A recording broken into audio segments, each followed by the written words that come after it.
All right, everybody. I know it's a little later in the day than I usually do this, and I know people don't really care that much about this stuff right now because so much has happened over the last couple days, but let's finish it up. Let's do it right. Let's do our final pass coverage Thursday of the week, the year, and then we can move on to talking about the future. I do want to wrap up this look at the past because it is important still, even though we're looking for a new head coach, even though we might be looking for a lot of new players up and down this roster, even though we're looking at a new era of Seahawks football.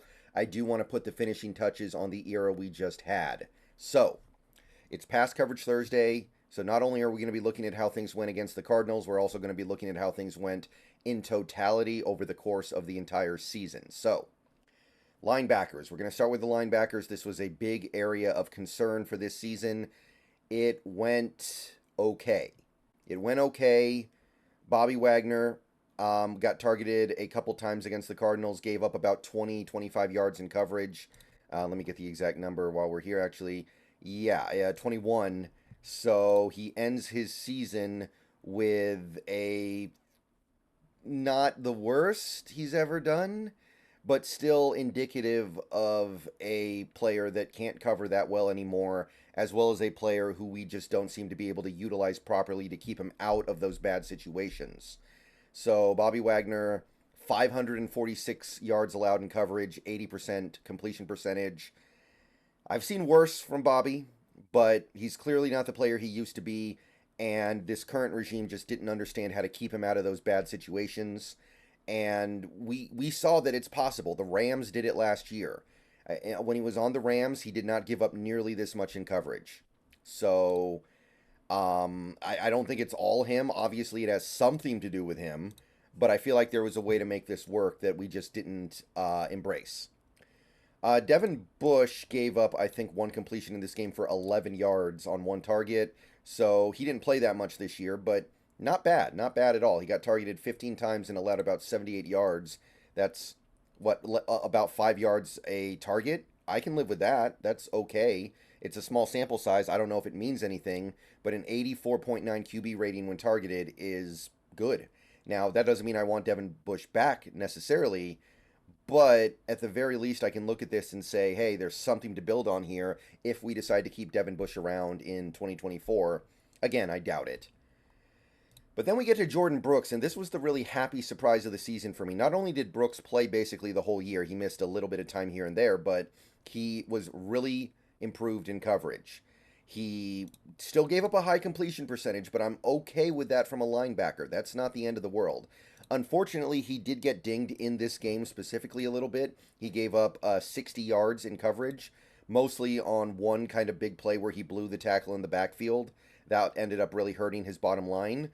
So it's not as good as it would have been had he made that play, which he normally would, in fairness to him. I know he was hurt on that play, and I know that there were some extenuating circumstances on that play. But with Jordan Brooks, 389 yards allowed in coverage in what is almost a full season is actually really good. And most of the yards he allowed were yards after the catch, meaning there's some yards there that are not his responsibility, that are not his fault. So, all in all, this was a massive improvement over what he's done in previous years. Massive. He's given up 800, 650 yards in coverage in full seasons. To go down to under 400 is great.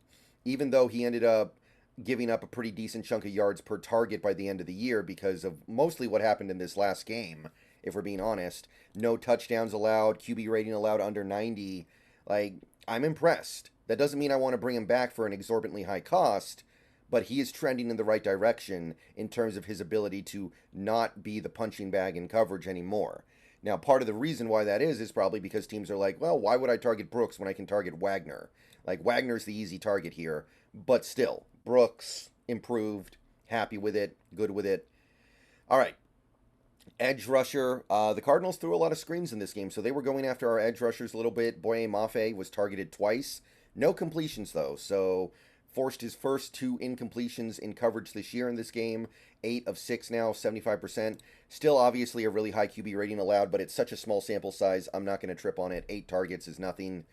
Daryl Taylor got targeted, I believe, once in this game, gave up one completion for about 21 yards, and that kind of wrecked his numbers. But when you only get targeted 3 times, that doesn't really mean anything, right? The QB rating went up like 50 points with one completion, which goes to show you that there's no sample size here. Derek Hall gave up a couple of completions in this game, or excuse me, he gave up one completion in this game. I don't know why I said two, my bad. For 9 yards, not much to say there, just whatever. Ends his season with whatever numbers in coverage. They don't mean anything really. 4 completions on 4 targets for 33 yards. That's fine. That's not really part of the problem here. That's not what I'm concerned about. And Draymond did not get targeted in this game, so that's it for the edge rushers. That's more action than they usually see, though. That's 4 targets combined in one game. They've gone months without getting targeted 4 times. So this was not really the problem. There was that one game against Washington where the edges got beat in coverage a bunch. Against Washington, rather. But other than that, it was pretty clean. Okay, cornerback. Now we get to the more fun stuff. Woolen, it's kind of dirty, right? Woolen got targeted a couple times in this game. Yeah, twice. I think he gave up 2 completions. Yes, he did. For a grand total of 33 yards. So he gave up one longer completion, and then he gave up the touchdown, which really should not have counted because that play should have been illegal. That was a bunch of bull jive, and it should have been taken off the board. So I kind of feel bad for Woolen having that on his ledger for this game. He made other mistakes in this game, but they weren't on that play. So you could argue that one should come off the board, and that would change things pretty significantly. However, either way, you are still looking at a pretty impressive body of work here in coverage for Woolen. Gives up less than 58% completion as an outside cornerback on a team with a inconsistent pass rush. Less than 400 yards allowed. 4 touchdowns, 2 interceptions. Quarterback rating allowed under 80.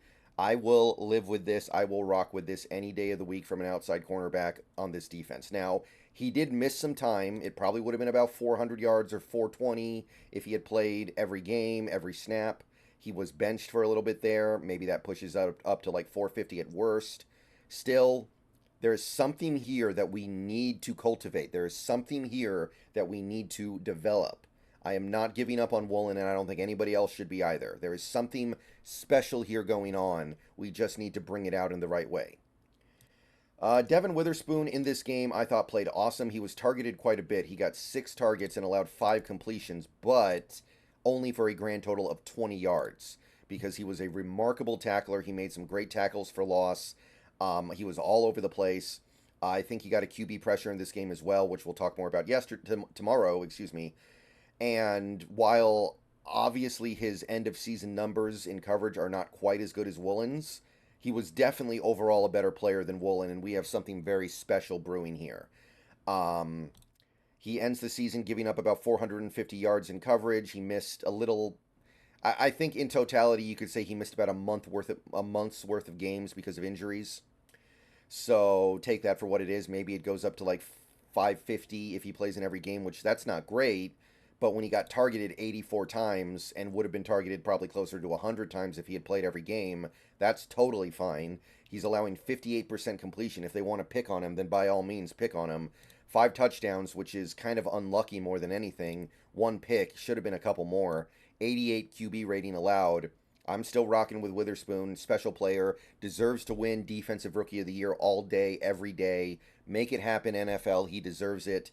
Special player going to a special place here. Very excited about the future of Witherspoon. All right, Mike Jackson, next guy we're going to look at here, got targeted 4 times, gave up 3 completions. He did give up the completion that should have probably won the game for the Cardinals, but then they missed the field goal. About 30 yards total, so not terrible, nothing too bad. And on the whole, you look at Jackson's body of work this year, and it wasn't great. He got targeted 37 times and gave up about 306 yards. That's, what is that, like 8-9 yards of completion? Something like that.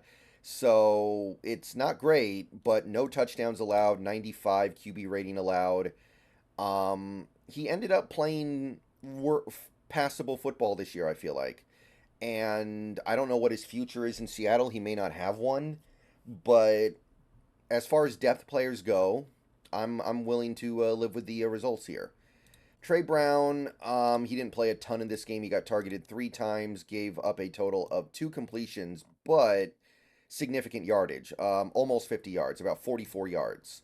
So that's not going to help. That's not going to help his case here. Gave up 2 touchdowns on the season, got 2 interceptions, QB rating allowed of 90. But again, I'm kind of looking at it like this. He gave up almost 10 yards per target. So we're looking at about, let's call it 9 yards per target. That's closer to what it is. 9 yards per target. I mean, I don't know. I don't know how to feel about that. When you look at a guy like Woolen, who's giving up 5-6 yards a target, and Witherspoon allowing about 5 to 6 yards a target, there's a big discrepancy. Now, those guys are clearly much better than Jackson and Brown, but it does highlight the significant difference here, even if it's not reflected in the QB rating. And Kobe Bryant got targeted, I believe, once in this game, gave up 1 completion for 8 yards. Not much to say there. Just kind of a lost season for Kobe Bryant for multiple reasons. We got to figure out what we can do with Kobe. He's way too good at forcing fumbles to just throw away here. But I feel like cornerback's just not going to be his position. All right, so that gets us to safety here. So Adams obviously didn't play. He ends his season with a very respectable performance in coverage. I do want to stress that. 175 yards allowed on 31 targets when he played about 3/4 of the year. I mean, it's not the problem. It's not the problem. It's just not. Quandre Diggs, he did not get targeted in this game, so nothing new here. However, I do want to highlight something. 36 targets, 360 yards. So hard for me to believe that we're getting our money's worth when we have a safety giving up that kind of yardage per target, 10 yards flat.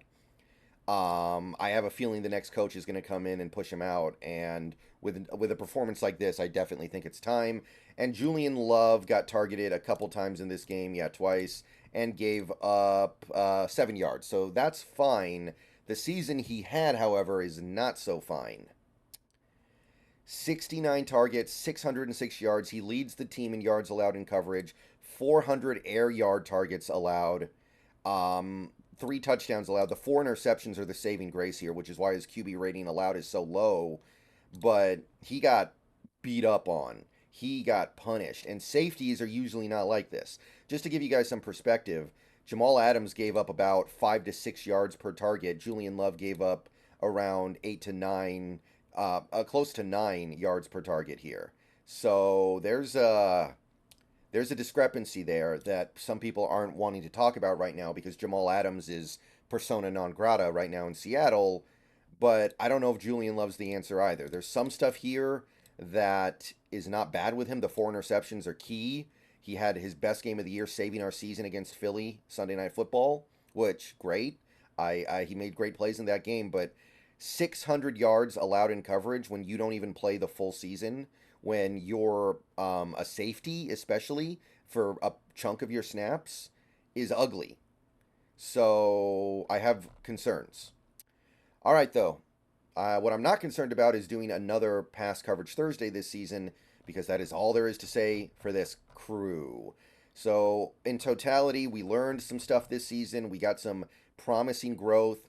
I'm happy with the way Brooks played in coverage. Woolen, despite his other problems, was really good in coverage still. Witherspoon showed a ton of promise. I'm even going to say that, Trey Brown, he had problems, sure, but I saw some good growth from him. I saw some positive signs there. But something's got to change, and I don't know if it's players, and I don't know if it's scheme. I don't know if it's coaches. There are some things here that are troubling. All right, see you guys later. Go Hawks. Probably going to stream on Twitch later tonight. Don't know what, don't know when. But I might be beating The Witcher 2. I might stream with the Hawks Nest later. I don't know. See you guys soon. And yeah, thanks for a great season of Pass Coverage Thursday.